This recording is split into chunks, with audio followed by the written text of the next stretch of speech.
Hi Scorpio, let's get right to it. This is your general weekly reading for 25th of July. Let's do this. Page of Cups. I call it the open-armed wonder card. She is childlike, innocent, just that sense of wonder where it's like, wow, look at that, I've not seen a rainbow before, I've never seen snow before. You know, dogs and babies when they see rain or snow, and there's just that open-eyed wonder. That's the energy of this card. Great card to start the week with Scorpio. Really is.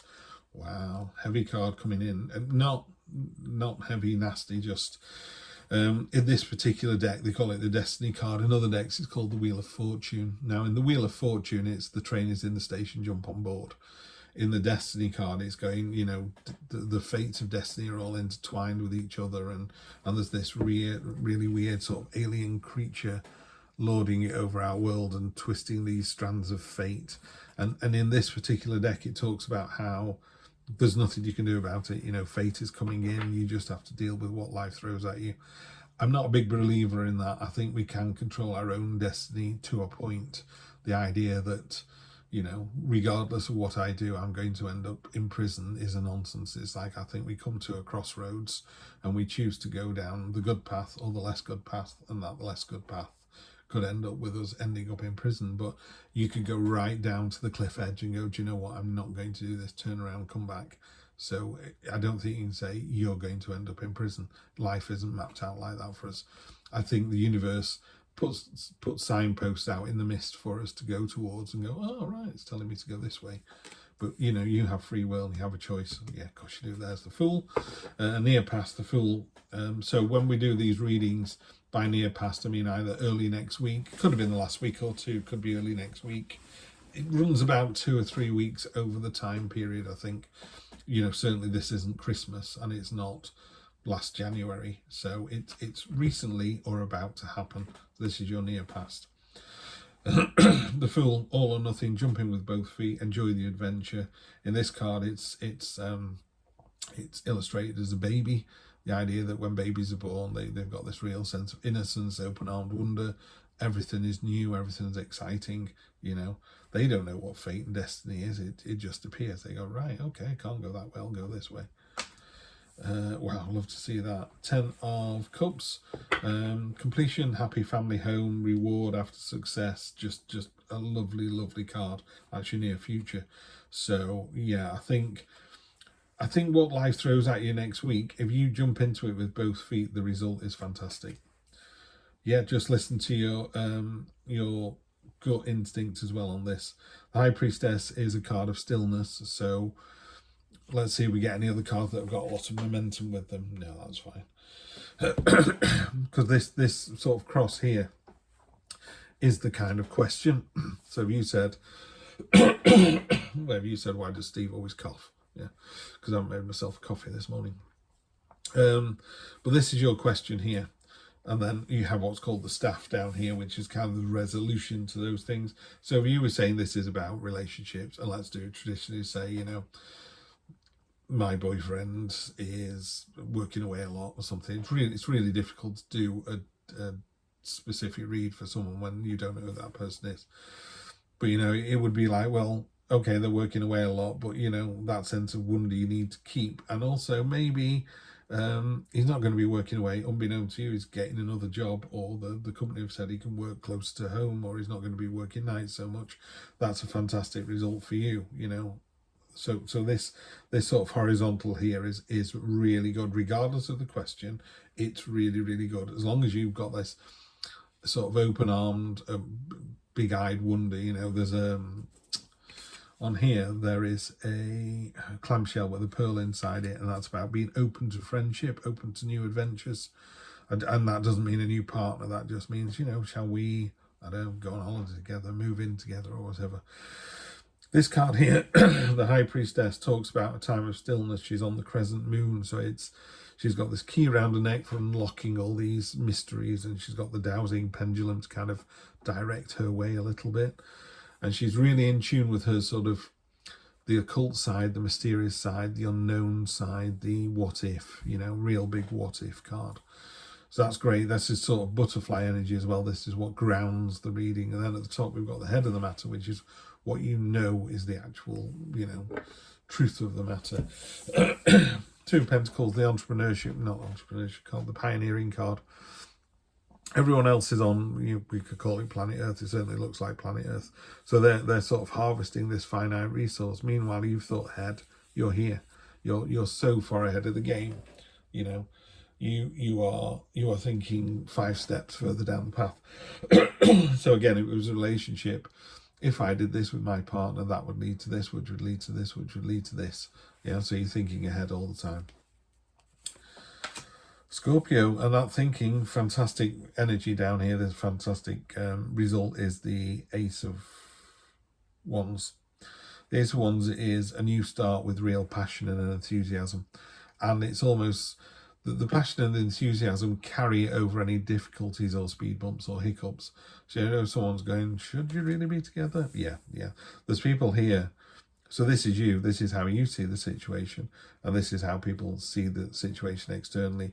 Now, I can't do a work reading or a relationship reading without being sat with somebody. But if this was a relationship, the concern from your family and friends is that you might be doing this a bit quick and you might be doing it a bit too enthusiastically, and they're going, you need to have healed from the previous relationship or previous situation. So it could be that you're in a relationship with somebody and they've promised to, tidy the house more, and you've gone fantastic, brilliant, and everyone else is going, well, hang on, they've only done it once, let's see if this is a long-term strategy. So they're happy for you, they're pleased for you, and they really hope it turns out well. They're just going, let's just take a breath, let's just think about this. In your heart of hearts, do you know that this is the right thing to do here? So is this brand new start the right thing to do? So your friends and family are just going, really put the Three of Swords talks about, are you the sword or the heart? Are you going to break somebody's heart by doing what you're doing here? My first wife left me for someone else. She's still with that person. And that was 20 odd years ago. So clearly she was with the right person. And we both admit we weren't very happy together. I'm now with the right person. So it all turned out fine. At the time it was horrible, but you need to work through that pain because the end result is far better. So, yes, by all means, realize that what you want is 3-4 steps down the road. You're going to get there, and you're going to do it with real passion and enthusiasm. So you need to show these other people. I'm not advocating anybody breaks up an existing relationship or Lord forbid, break up a family dynamic. If you want to be in a relationship with somebody who's married with children, what I would say is make really, really, really sure that that's the person you want to spend the rest of your life with. Don't just do it as a fling because you can, because karma is a real thing, and it will come and hunt you down. If on the other hand that's your soulmate and the person in that relationship goes, it's going to be terrible for the kids, it's going to break my wife's heart, but yes, I want to spend the rest of my life with you. I made a mistake getting married. I made a mistake having, you don't make a mistake having children, do you? Definitely not. No, the children are not part of that situation at all. You should be able to continue your relationship with those untouched. They should just gain an extra parent, so they should have 4 parents instead of 2. Anyway, a bit long-winded. What I would say is just make sure that you're doing the right thing for the right reason. Hierophant card, it's a time of learning, understanding, knowledge. Maybe someone's coming in from left field you don't know about who's going to give you some advice. What I really love about this card and this reading is there's a beehive on top of his staff. And the famous Emperor Marcus Aurelius, famous Roman emperor, said, if it's not good for the hive, it's not good for the bees, which is exactly what I was just alluding to then. Don't break up a family if it only suits you. If you're breaking up a family and they all benefit from it, dad's gone off with someone else, mum's met someone else, we're all very happy. The other someone else was a millionaire, we all get cars for birthdays. The step-parents love us to bits, great, tick, tick, tick, yeah? So if you're going down that route and you're doing it for the right reasons, you'll be absolutely fine. So if it's not good for the hive, it's not good for the bees, yeah? And finally, we've got the Emperor. There's a real sense of you saying to these people, no, this is the right thing. And again, I go back to my first wife. She left me for someone else. It was exactly the right thing to do. You know, it was good for her, it was good for me, it was good for the partners, and she ended up in a powerful position because of it. It was like, yeah, I knew this was the right thing to do, and it was. Energy across the bottom is sitting really nicely with the High Priestess there. Just beware of any gossip mongers or any untruths. You only you know what's actually going on in your own heart, Scorpio. You know if this is the right thing or not. You know if it's time to move in with this other person. You know if it's time to move on. You know if it's work related, and this one does feel more like a love reading. If it is work related, you know you deserve the promotion. You know you work well with that team. You know the answers are already in your own head. The moon sometimes talks about kind of water cooler gossip. Don't fall for that nonsense. You know, if someone's bad mouthing you, just pull them to one side quietly and go, please stop saying those things about me. You know, I'm not trying to take somebody's husband from them. Me and this other person have decided that, you know, want to spend the rest of our lives together, or it was work related. You know, please stop telling everybody you did all the work on this job. We both know that's not the case. But the moon also talks favorably about, you know, unlimited, untapped potential. You don't know how good you are. You need to put yourself in a position of, place yourself in a position of success. Behave like you've got the success, and guess what? The success will happen. Because, you know, destiny's coming, can't do anything about it. You can just take it on the chest and go, right, this is what life's given me this week, and this is how I'm going to deal with it. King of Cups, yeah, all kings are very kind of high vibrational energy, so it's in this particular read here, this King of Cups is talking about, you know, when you get that nanosecond and you think of your partner or potential partner or even a work situation, I suppose. The King of Cups is that moment where your heart agrees with your head. You know, the King of Cups just goes, I think this is a really good idea. King of Cups is completely in tune with his own emotions, and he knows what frustration is and what being anxious is and how they're different, you know, so he's able to work on those. So you just know if this is the right thing to do. Yeah. So when someone goes, are you sure you're doing the right thing? You just go, yes, yes, yes, yes. Page of Swords. We had this in a previous reading. That's why I was looking for it before. Page of Swords is a great card to get. It cuts through the nonsense, cuts through the waffle. Speedboat on a pond. It's a bit like, oh, I've had enough of this. You're all dithering, talking about should we, shouldn't we, should we, and you just go, this is what we're doing. And the sword cuts through. In this True Black deck, it's actually cutting through some brambles around the knight's ankles, and it releases these fruits and berries.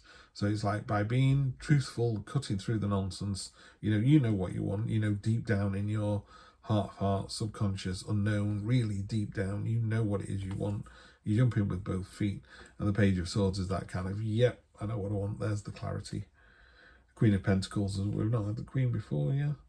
Queen of Pentacles is a safe space. So she's really in tune with, again, court cards, queens and kings, a very high vibrational energy. It's sort of, they're like parent level cards, and they have a level of experience. This isn't based on age, but they've got a level of experience about the problem. So only you know whether this is heartbreak or healing. That's you. It's in your own head. Nobody else's business but your own, Scorpio. But what this card does talk about, the big reading for me on this is, it's a safe space. So the universe is going, you know, you've got this. We'll back you up. We'll look after you. We'll make sure you end up 5 years down the road with a big cheesy grin on your face going, I am now living my best life because of that day, yeah? Because of that week. So this is the week that starts it all. Have a good one, and I'll see you for the next one, Scorpio. Very exciting times. Take care.